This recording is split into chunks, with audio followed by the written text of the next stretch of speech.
शाहिदा ने mobile phone पर Facebook में झांका कि कुछ नया तो नहीं और फिर कुलसुम को दिखाया कि वह अपनी डीपी में कैसी लग रही है। इसके बाद वह बोली, हाँ कुलसुम, कल जो लड़का तुम्हें मैट्रिमोनियल साइट के मार्फत मिला था और उसके घर वाले आए थे, उसमें क्या हुआ?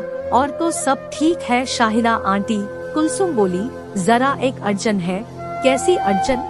कुलसुम ने मोबाइल बंद किया और फिर गला साफ करते हुए बोली, आंटी यूँ तो लड़का खारे पीते घर का है, हेल्दी भी है और एमएनसी में नौकरी भी है, लेकिन कुलसुम कुछ कहते कहते रुक गई तो शाहिदा ने ही बात आगे बढ़ाई, क्या चाल चलन ठीक नहीं है? नहीं, ऐसी कोई बात नहीं है।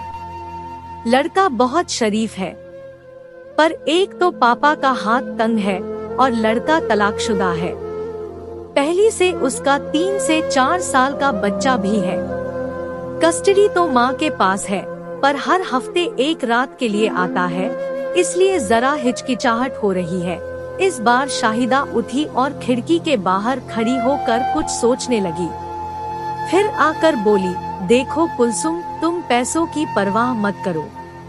पापा को कहो कि जितनी रकम चाहिए मुझसे ले ले, धीरे धीरे अदा कर देना। और तलाकशुदा जैसी जरा सी बात के लिए अच्छे लड़के को मत ठुकराओ। बच्चे को एक और माँ का प्यार देकर अपने पति का दिल जीतो। कुलसुम ने शाहिदा की ओर देखा और बोली, शाहिदा आंटी, एक सवाल पूछूं? शाहिदा ने एक सवालिया निगाह से देखा तो कुलसुम ने कहा, माफ करें, मेरा सवाल आपकी निजी जिंदगी से जुड़ा है। आप किसी भी लड़की की शादी कराने में बहुत ज्यादा दिलचस्पी लेती हैं, रुपए पैसों की मदद भी करती हैं। मेरी कई सहेलियों के साथ आपने ऐसा किया है, लेकिन मालदार और अच्छी नौकरी के बावजूद भी आप कुंवारी रह गई, ऐसा क्यों हुआ? अचानक अधेड़ उम्र की शाहिदा की आंखें छलछला आईं।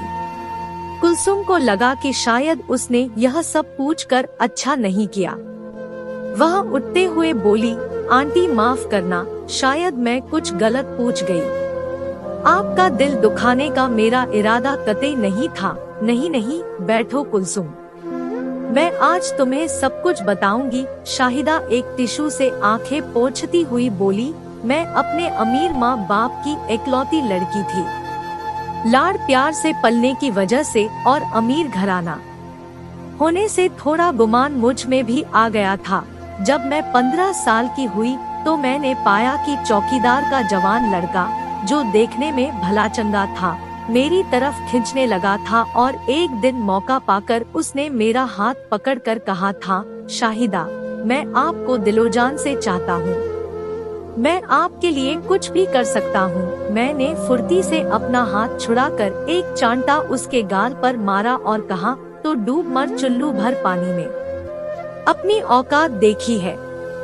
हमारे टुकड़ों पर पलने वाला हम पर ही डोरे डाल रहा है। वह बेचारा फिर कभी दिखाई नहीं दिया। अपनी जिंदगी में आए प्यार के इस पाले इजहार को मैं बिल्कुल भूल गई। जब मैं 19 साल की हुई तो रिश्ते के एक चाचा ने अपने बेटे से मेरा निकाह करने की बात चलाई। उनके बेटे में कोई कमी नहीं थी। यह बात जरूर थी कि वे हमारी बराबरी के नहीं थे। फिर लड़का मामूली किरानी था। मुझ पर उन दिनों MBA करने का भूत सवार था। उनकी बात सुनकर अम्मी भी भड़क उठी थी। तुम्हारी हिम्मत कैसे हुई यह कहने की? कम से कम अपनी औकात तो देखी होती। फिर आपके साहबजादे करते क्या है? किरानीगिरी। मेरी बेटी के 12वीं में 95% मार्क्स आए थे। वैसे भी ऐसी हैसियत के तो हमारे यहाँ नौकर चाकर है। जितनी तनख्वाह आपके बेटे को मिलती होगी उतने की तो आज भी शाहिदा एक पोशाक पहनकर फाड़ डालती है। अगर अच्छी नौकरी मिल गई तो न जाने क्या होगा। वे लोग मुंह लटकाए वापस चले गए। अम्मी की बातें मुझे बहुत अच्छी लगी थी। मैंने मन में सोचा कि अच्छा फटकारा चले आए थे मुंह उठाकर। तीसरी बार एक अच्छे घर से रिश्ता आया। उस समय मैं 25 साल की हो चुकी थी। लड़के वाले हमारी टक्कर के तो न थे, लेकिन फिर भी अच्छे पैसे वाले थे। लड़का भी ठीक था, पर एक सरकारी कंपनी में इंजीनियर था। उसके पिता का कहना था कि हम बारात में बाजा नहीं लाएंगे, शोर शराबों से क्या होता है। वे समाज सुधारक थे और शादी ब्याह सीधी तरह करने वाले थे। इस बार मेरे अब्बा भड़क गए थे। अम्मा, लड़की ब्याहने आना चाहते हो या मातम कुर्सी करने? दुनिया के लोग बेवकूफ हैं जो इतनी धूमधाम से शादियां करते हैं। मैं भी एक ग्रेट इंडियन वेडिंग चाहती थी जिसमें खूब धूम धड़ाम हो। बहरहाल बात बनी नहीं और वह रिश्ता भी इनकार कर दिया गया। अगला रिश्ता भी इनकार कर दिया गया। यह रिश्ता भी एक अच्छे घराने से आया था। लड़के ने मुझसे कहा कि पापा को कहो कि कोई सामान न दे। मेरी बचत, उसकी बचत और दहेज के सामान की बचत से 1 करोड़ हो जाएंगे और वह स्टार्टअप शुरू करेगा। हम बराबर के पार्टनर तो होंगे ही। अम्मी ने गाल फुलाते हुए कहा, क्या हमारे पैसों की और बेटी के पैसों की उम्मीद पर ही हाथ पर हाथ धरे अभी तक लड़का बैठा हुआ है? इस तरह वह रिश्ता भी न हो सका। मैं अब तक एक MNC में अच्छा कमाने लगी थी। मेरी खुद की चाहत अच्छे पढ़े लिखे लड़के की होने लगी। मेरी उम्र के 28वें साल में मौका आया। एक सांवले लड़के ने मुझे प्रपोज किया। वह एक दूसरी कंपनी में डायरेक्टर के पद पर था। वह न तो काला ही था, न साउथ इंडियनों की तरह। न मुझे पसंद था और न घर वालों को। मन ही मन में उसे काला बंदर कहकर हंस दी थी। हालांकि उम्र के इस दौर में मुझे सोचना चाहिए था कि आखिर किसी न किसी को तो हमसफर बना ही लेना चाहिए। लड़की की उम्र निकल जाए तो फिर सब कुछ हाथ से निकल जाता है और बेशुमार दौलत भी उम्र वापस नहीं ला सकती। पर मैं अपने माँ बाप की लाडली अपनी नौकरी और दौलत के नशे में चूर इस पर गहराई से न सोच सकी। उम्र के 30वें साल में एक से शादी की बात चली। उसमें कहीं कोई कमी न थी। लड़का डिप्टी कलेक्टर था। हम कई बार मिले, एक बार रात भी बिताई। उस रात देखा कि लड़के वाले करीब करीब हमारी टक्कर के थे, पर लड़का जरा सा लंगड़ा था। अम्मी को बताया तो उन्होंने कहा, भाई पैसा और रसूख तो आना जा रहता है, लेकिन कम से कम लड़का तो ऐसा हो जिसके साथ लड़की घूम फिर सके। मुझे भी लगा कि कहीं टांग में कैंसर वगैरह न हो। जब सहेलियों को बताया तो वे बोली, चल कर ले न तैमूर लंग से शादी। अरे उसे कहो कहीं लंगड़ी लूली लड़की देखे। फिर कई और रिश्ते आए, पर किसी में मुझे कमी आई, किसी में अम्मी को कमी नजर आई, तो किसी में मेरी सहेलियों को। मेरी सब सहेलियां शादीशुदा हो चुकी थी और उनके खाविंद मुझ पर मरते थे। शायद वे लड़कियां चाहती थी कि मेरी शादी ही न हो, फिर लड़के मिलने कम हो गए। मैं उम्र की 34वीं मंजिल पार कर गई। उम्र का यह वह ढलान था जब लड़की को शादी कर लेनी चाहिए, पर दौलत के नशे में मैंने कुछ न सोचा। उम्र के इस मोड़ पर मैं भी एक मर्द साथी की कमी महसूस कर रही थी और मैंने तय कर लिया था कि अब किसी भी रिश्ते के आने पर, चाहे वह आम आमदनी वाले का ही क्यों न हो, मैं टांग नहीं अड़ाऊंगी। 2 से 3 से मेलजोल भी हुआ, पर रात को पता लगा कि वे तो सब शादीशुदा है या आधे अधूरे। मैं 36 साल की थी तब एक रिश्ता आया। लड़का तलाकशुदा था। उसकी घरवाली भाग गई थी। 2 बच्चे थे। मैंने इस बार सोच लिया था कि तलाकशुदा है तो क्या हुआ, बच्चे हैं तो क्या हुआ, मैं सब संभाल लूंगी। औरत की समझदारी से ही गृहस्थी चलती है। मैं भी बच्चों को प्यार दूंगी, घर को खुशहाल बना दूंगी।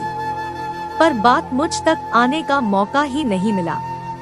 अम्मीजान तो मुहफट थी ही, सो रिश्ते लाने वाले के मुंह पर ही कह मारा, तलाकशुदा है तो कहीं बेवा या तलाकशुदा को तलाशो।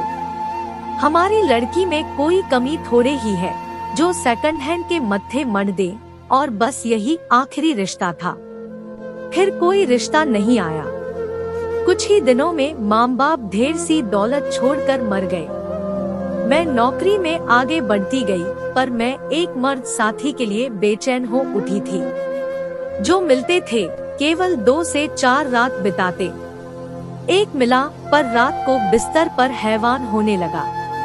मैं रात को सिर्फ नाइटी में उसके घर से निकलकर भागी थी। आखिर एक दिन हिम्मत करके अपने बूढ़े चौकीदार से पूछा, बाबा आपका लड़का था न रमजानी, कहाँ है वह? बूढ़े चौकीदार ने मुस्करा कर कहा, बेटी वह मुंबई में गोदी में मजदूरी करता है। अचानक उसकी याद कैसे आ गई?